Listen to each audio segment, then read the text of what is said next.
Quelques mots sur Tim Foster pour dire qu'il est le directeur de recherche à l'Institut pour le développement durable à l'Université de technologie de Sydney.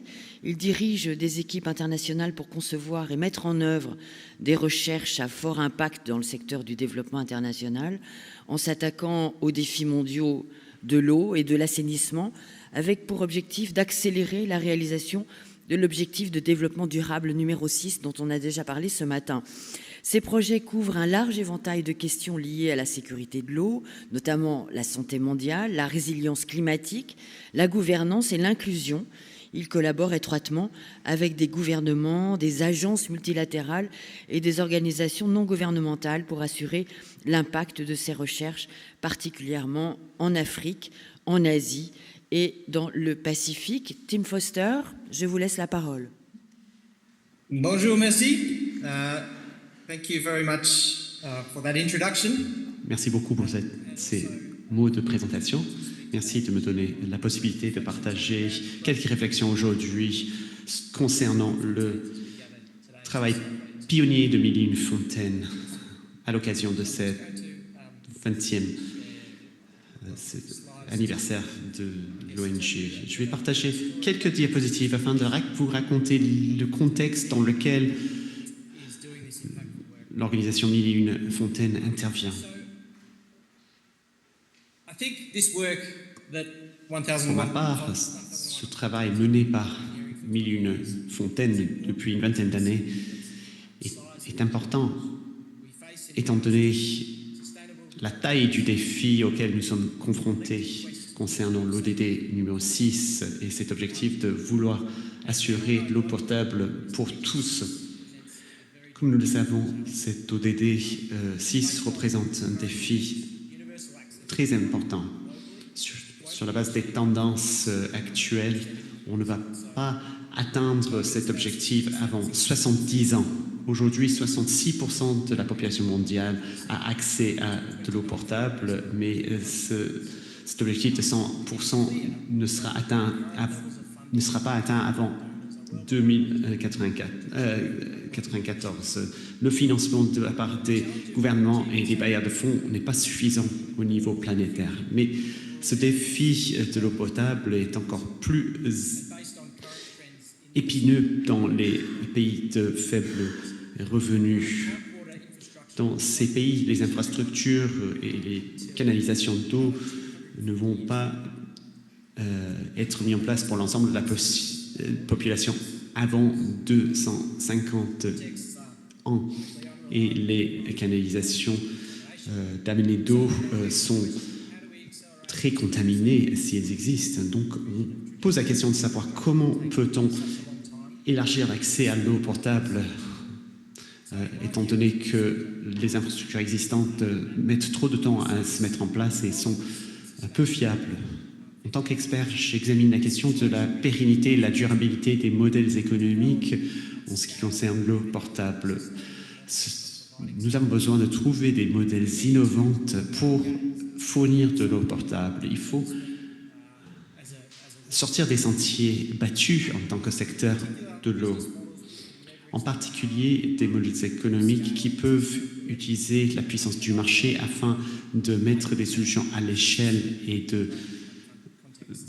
d'ouvrir une demande qui existe dans des pays à faible revenu. Tout cela pose la question de savoir si les solutions commerciales peuvent être viables dans de tels contextes. Est-ce que les ménages à faible revenu sont prêts à payer de manière à pérenniser un tel modèle économique? Nous savons que c'est possible parce que nous sommes là pour fêter les accomplissements d'une organisation Millie Fontaine avec cette approche innovante pour la fourniture d'eau potable à grande échelle dans des contextes à faible revenu.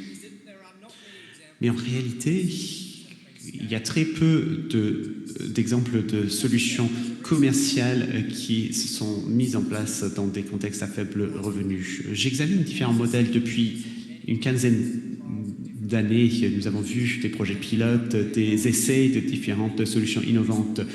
Beaucoup ont été proposés, mais très peu de ces modèles ont été pérennisés. Et je suis très heureux donc de pouvoir fêter un bon exemple d'une solution qui a été réussie avec Mille et une fontaines. Il y a eu donc différentes initiatives, des pompes à aspiration en Asie, solution qui a été adoptée dans les années 80 et 2000, et jusqu'aux années 2000. Et cela a démontré que les ménages étaient prêts à payer pour acheter des produits qui pouvaient répondre à leurs besoins, mais ce produit n'a pas réussi à résoudre les problèmes de qualité d'eau. Depuis une vingtaine d'années, cette approche entrepreneuriale de Mille et une fontaines est une approche phare. Mille et une fontaines a démontré à ce secteur qu'avec un financement ciblé, peut devenir un catalyseur pour des solutions commerciales. Et s'il y a un bon modèle économique, un contrôle de gestion qui est fort, ces modèles peuvent être pérennisables et peuvent être exploités à grande échelle. Mille et une fontaines a permis de poser de nouvelles réflexions sur le secteur de l'eau. Mille et une fontaines a tout d'abord su reconnaître que même si un ménage a besoin de 100 litres d'eau par jour, le volume d'eau potable est réduit.